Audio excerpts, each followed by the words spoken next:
some pork chops. So these are the boneless pork chops. Soak them in vinegar, just to clean out all the debris.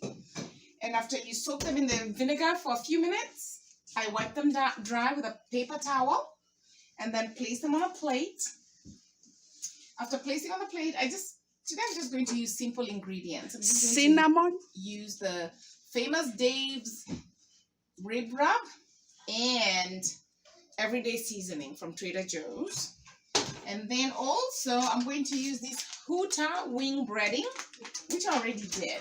So I already did one side, now wait for the other side. So these were already paper towel dried, so they're still dry. So turn them over. And I'm going to do exactly the same thing I did the other side. So Famous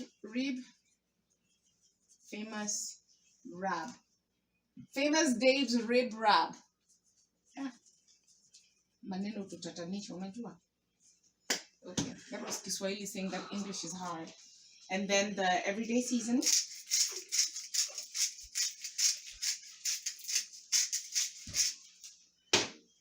Take your hands and rub it in, so that the seasoning can get into that meat. And then I am going to take some of the Huta's wing breading, just a little bit.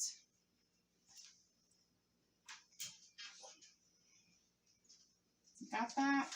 Not too much, just that much. Then again, I'm going to rub it in. When you're told to have your ingredients in place, that's what exactly you're supposed to do. I did not have my ingredients in place, so now I'm going to look for the pepper and sea salt.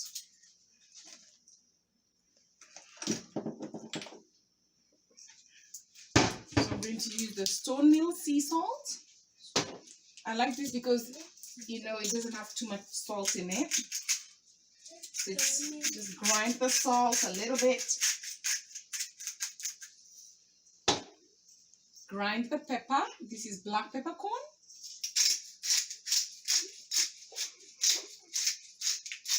It's black pepper. Olive oil. We're going to spray because we're going to use the Ninja air fryer. Time to put these bad boys in the Ninja. So I'm going to plug in my Ninja.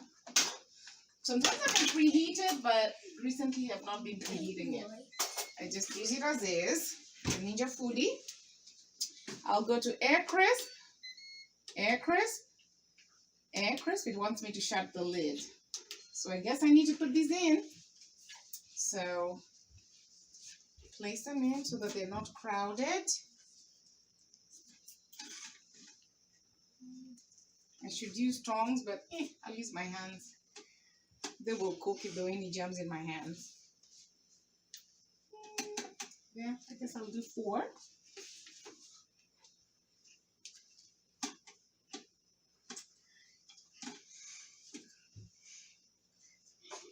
And then the lid is really begging to be closed, so I'll close it before I choose my temperature. I'm going to go to 375 and it's going to be 18 minutes. So down to 18 minutes. And there we go. We will show you when they're done.